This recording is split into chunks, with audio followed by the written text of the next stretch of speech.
madaxweynaha dowlad goboleedka Jubbaland mudane Axmed Maxamed Islaam ayaa maanta shir gudoomiyay kulanka toddobaadlaha ee golaha wasiirada Jubbaland oo laga hadlay qodobo kala duwan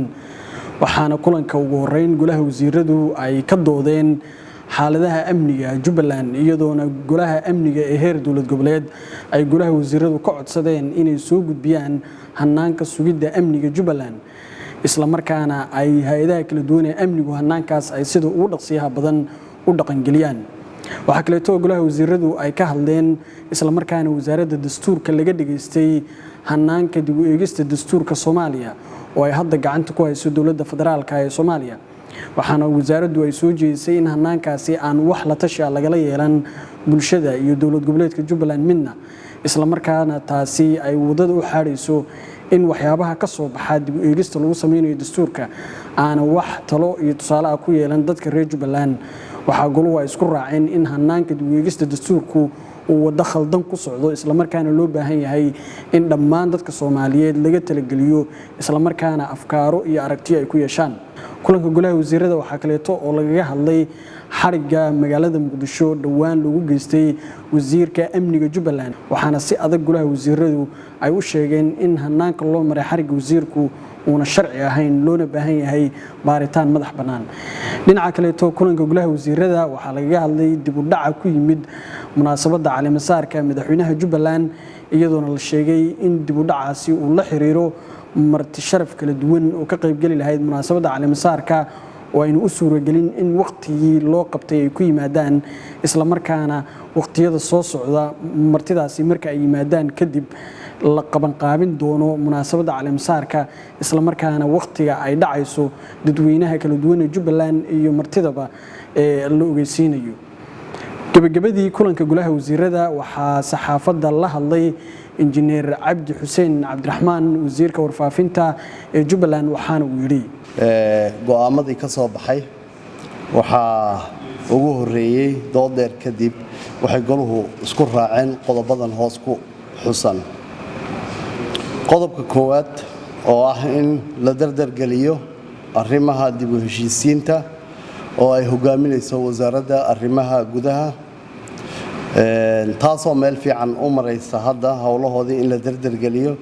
waxaana lagu go'aamiyay in muddo kooban lagu soo dhameystiro howlaha tabashooyinka dib u heshiisiintu ay ka waday wasaaraddu qodobka xiga wuxuu ahaa qodobka lagaga doodayay amniga waxaa golaha amniga dowlad goboleedka Jubbaland golaha wasiiradu ay ka codsadeen ayna isku raaceen in go'aan degdeg ah laga soo saaro arrinka amniga kaasoo la doonayo in si dhow inta aynan gaadhin caleemasaarka lagu dhaqan galo marka waxaa laga codsaday golaha amniga dowlad goboleedka Jubbaland in ay keenaan jawaab cad qodobka xiga wuxuu ahaa xaaladda wasiirka amniga ee ku xiran magaalada Muqdisho waxaa dhacday wasiirka inuu xaqdarro ku xiran yahay muddo badanna laga hadlay shacabka Jubbalandna ay ka muujiyeen banaanbaxyo ay kaga xun yihiin xiritaankaasi goluhu waxay ka codsadeen in jawaab cad laga bixiyo ayadoo loo marayo hay'adaha sharciga ama hay'adaha garsoorka Jubbaland qodobka ugu dambeeya waa warbixinadii uu bixiyay wasiirka dastuurka wasiirka wasaaradda dastuurka oo laga dhageystay warbixin ugu dambeyntii dastuurka qabyo qoraalka ah doodeer kadib waxay goluhu ka muujiyeen walaac weyn sida ay xukuumaddu u wado howlaha dastuurka waxaana ka mid ah qodobada walaac weyn keenay ee u baahan wada xaajoodka siyaasadeed qodobada ay ka midka yihiin maqaamka caasimadda dalka qaybsiga khayraadka dalka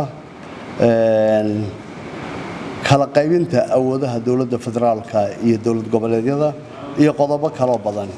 qodobadaas oo u baahan wada xaajood siyaasadeed ayay xukuumaddu ay sida iyadu u arkaysay ama ay u arkaysay maslaxo ay u soo qoreen taasina Jubbaland walaacay ka muujiyeen goluhu waxayna sheegeen in aynan ka mid ahayn kuna raacsanayn dawlad goboleedka Jubbaland qodobadaasi aan laga talagelinin wada xaajoodka siyaasadeedna aan laga gelinin intaas ayuu go'aamadii ka soo baxay shirka maanta goluhu ku yeeshay magaalada Kismaayo